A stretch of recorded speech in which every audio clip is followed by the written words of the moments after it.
How's it going, guys? Welcome back to episode 3 of Oh No Sports, your best place for all NFL news, takes, betting advice, and even a featured sport of the week. So, first of all, I hope you guys all had a great holiday, great Thanksgiving. What comes with Thanksgiving is obviously some Thanksgiving football.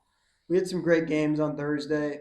Packers shocking the Lions, Cowboys, another juggernaut at home, somehow, some way, finding ways with Dak to win. And then obviously San Fran.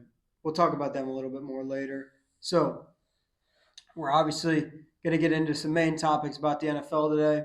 And our featured sport of the week, I'm going to spoil it early because it's Championship Saturday, this Saturday in college football.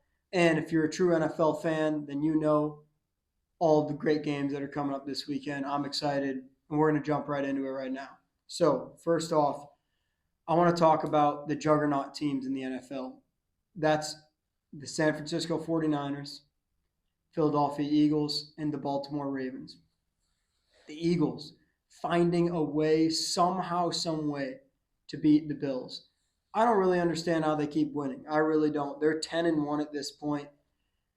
I mean, it's crazy to me. Hurts has a rushing TD in 8 of the 11 games this season, and he has 2 in back-to-back games.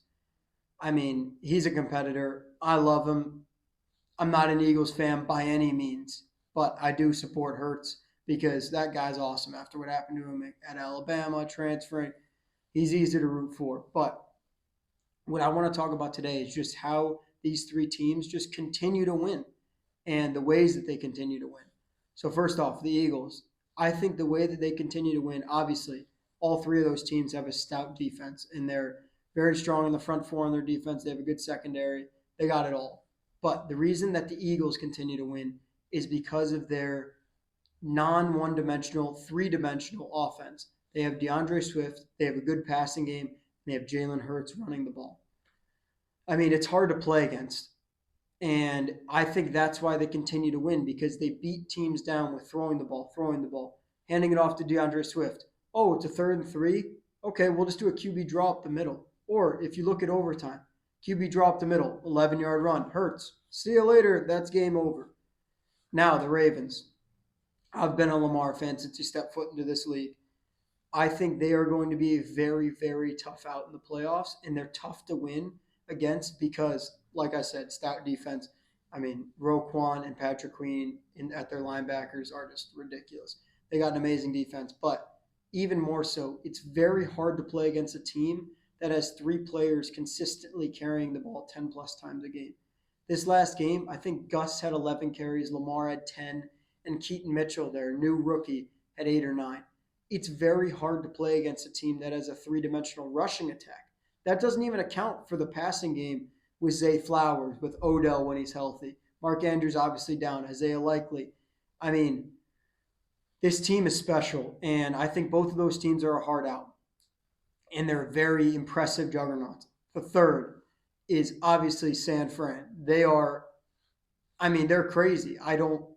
It's just, you want to talk about 3-dimensional. They got Debo, they got Ayuk, they got Kittle, and McCaffrey. All Brock Purdy does is need to be a good high school quarterback. He can do here, hand the ball off, here, hand the ball off, little dump off pass. McCaffrey's the best player in the NFL. In my opinion, he's the most valuable player in the entire NFL. There's nobody even close to him at the running back position right now. He scores every week. I mean, he went 19 straight games with a touchdown. He's really special. That San Fran team is scary, especially because they fleeced the Commanders, as I talked about a few weeks ago for Chase Young. So that's the first thing on the show. We're talking about the juggernaut teams. They're a tough out. There's no doubt about it. There's no two ways about it. It's just, it is what it is. But one thing that we can really look forward to this week in the NFL, upcoming to next week, is the 2 juggernaut teams meeting at the rim, and that is the 49ers and the Eagles. In my opinion, for the bettors out there, and we'll talk about the betting segment a little later, it could be a trap game. The Eagles are getting 3 points at home. So we'll talk about the betting more later. But this is going to be an awesome matchup because, as I said, McCaffrey's, undoubtedly the best running back in the NFL. He's playing against arguably the best front four in the entire NFL. They got Hassan Reddick. They got Jalen Carter, rookie phenom. They got Jordan Davis. Who don't they have on that front four? I mean, it's unbelievable. They got everybody over there, and I mean, they're a really impressive defense. They tackle, they get to the quarterback, they will pressure Brock Purdy. It's going to be a heck of a game, and I'm excited. I'm also excited to see what that stout Fred Warner, Dre Greenlaw linebacker duo does against Jalen Hurts and his three-dimensional offense with the run game, with handing off to Swift, with little dump offs, passes deep to A.J. Brown. I mean, this is a star-studded game. I'm excited to watch. It's going to be at 4:25 Eastern Time in Philly. So I'm hyped. This is going to be exciting. Now we'll dive in. As I said, it's college weekend. I mean, it's college football playoff, big implications. It's championship weekend. So now we're going to talk about something you may not have thought about, but I promise you, Oh No Sports, we got it all here. I want to know in the comments who you think is the best receiver in this class other than Marvin Harrison Jr. Because obviously he's getting talked about. Is he going to get picked 1, 2, 5, 10? He's top 10 no matter what in this upcoming draft. So we're going to talk about today just the depth and how impressive this wide receiver class is in this upcoming 2024 draft really is. So as I said, we got Marvin Harrison coming out of Ohio State. If you're a football fan, you know who he is. He's got a 6'4 frame. His dad's Marvin Harrison Sr., Colts legend. He's unbelievable. This kid is special. He's caught 14 touchdowns this year, over 1,200 yards, with who knows at quarterback. I mean, he's impressive. There's no two ways about it. But here's my take. This is an Oh No Sports exclusive take. I want to hear in the comments what you think about it. I think Malik Neighbors out of LSU, about 6'2", 215, 210, is a better receiver than Marvin Harrison Jr. and will be more successful in the next step on Sundays in the NFL. He won't get picked this high. There's no chance. But here's something you didn't know. He's got over 1,400 receiving yards and 17 touchdowns this season for LSU. Does he have Jaden Daniels at QB? Yeah, he does. Is that his fault? No. He's been terrific all year. He catches the ball with his hands. He high points it well. He's physical. He reminds me of A.J. Brown a lot because of just the way that he aggressively run routes. He's willing to attack the ball in the air in double coverage. This guy is unreal. Also, we want to talk about depth. Those are just two of the many. We also got guys like Keon Coleman. If you don't know who Keon Coleman is, you should look him up ASAP because he plays for Florida State. He's been Jordan Travis's crutch all year. He's 6'4", he's 215. And probably what you didn't know is that he transferred in from Michigan State University. He played basketball for MSU and football for MSU. He played shooting guard for a top 10 basketball team and played football while doing it, like it was a side gig or something. Now he's football only at FSU. He doesn't play basketball anymore. This guy's awesome. You want to talk about high point in the football? This guy will do it. Last week he had multiple catches with their new freshman QB. Keon Coleman special. He'll probably be a late first round, maybe early second round pick.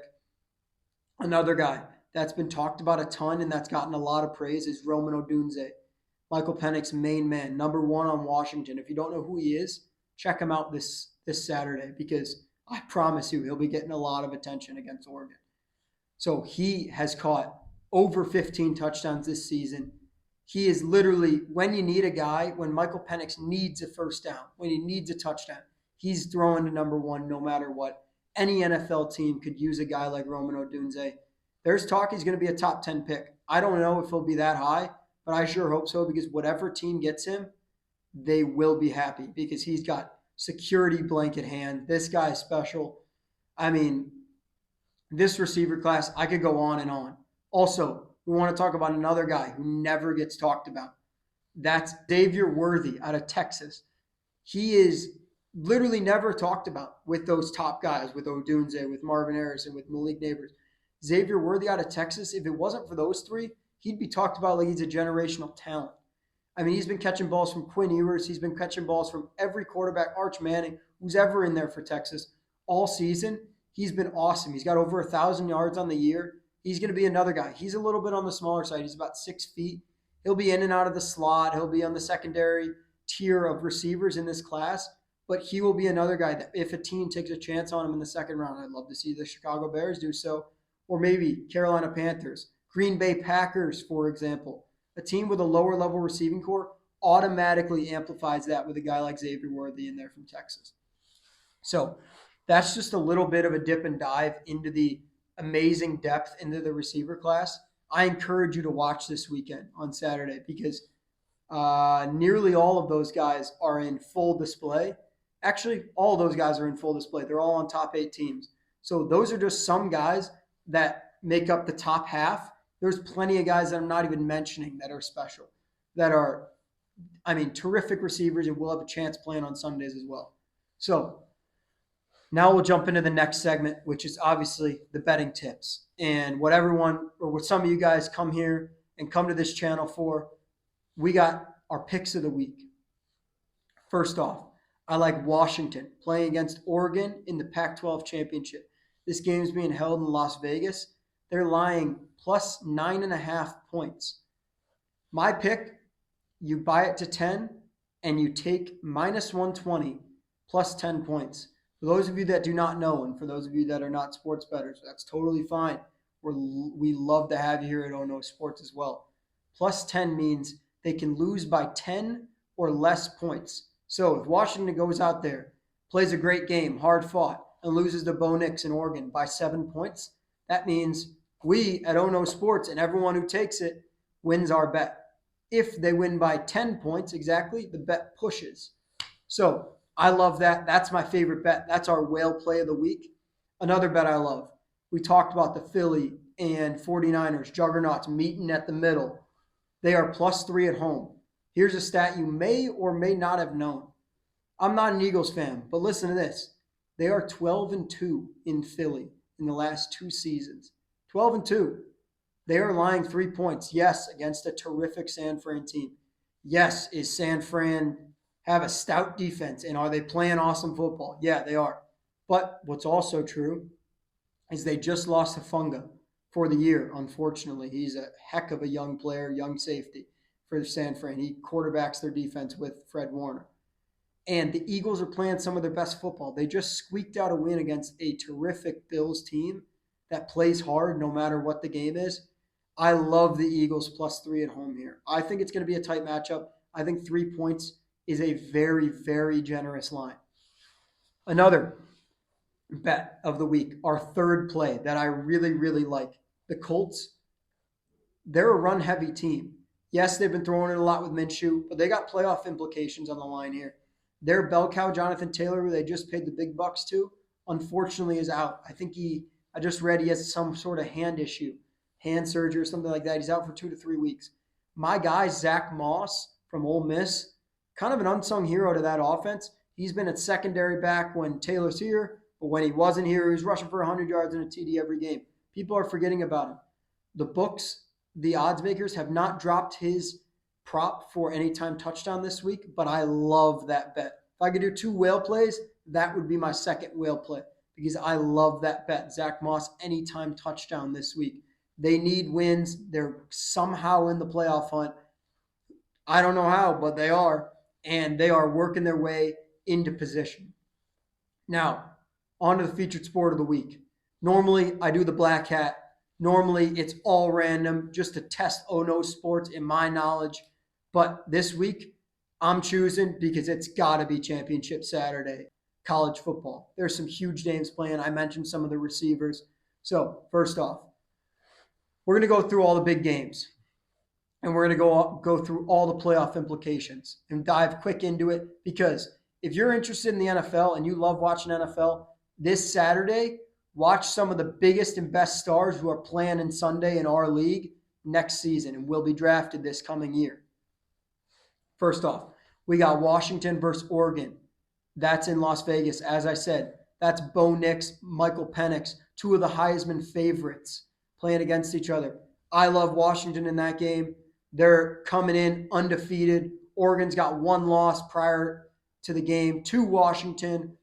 Is it hard to beat a team twice for Washington? Yes, it is. I don't think Washington's getting enough respect here, if I'm being honest. They've beaten some tough opponents this year. They've beaten Utah. They've beaten USC. They are a good team, and they have a lot of firepower up front. Expect this to be a high-scoring matchup. I'm excited. I'm excited to watch.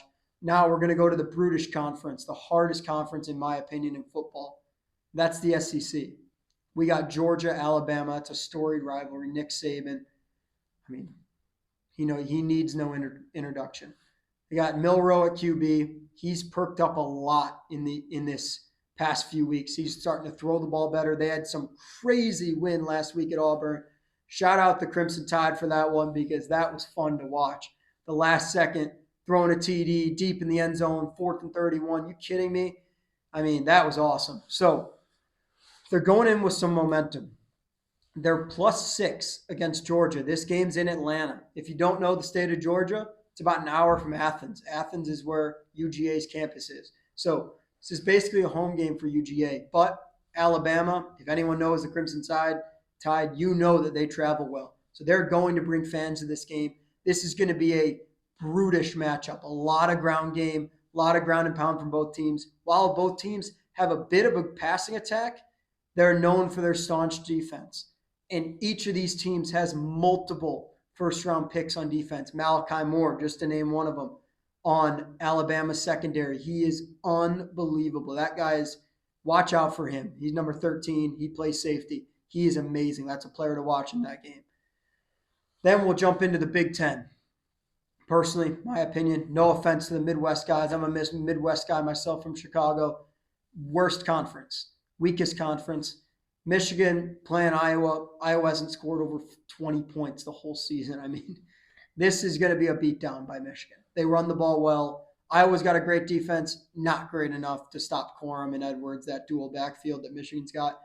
I see them running the ball 30 times. I see it being a blowout. They're -23. My opinion, no championship game should be -23. But hey, here we are. They're looking at probably getting in at the 2 or 3 spot for Michigan. And then finally, bringing it up the rear, we got the Big 12, and that's my boys from Texas, the Longhorns, playing against Oklahoma State. Oklahoma State's got a great run game. They're playing against a strong Texas team who let up a statement last week, scoring 51 points.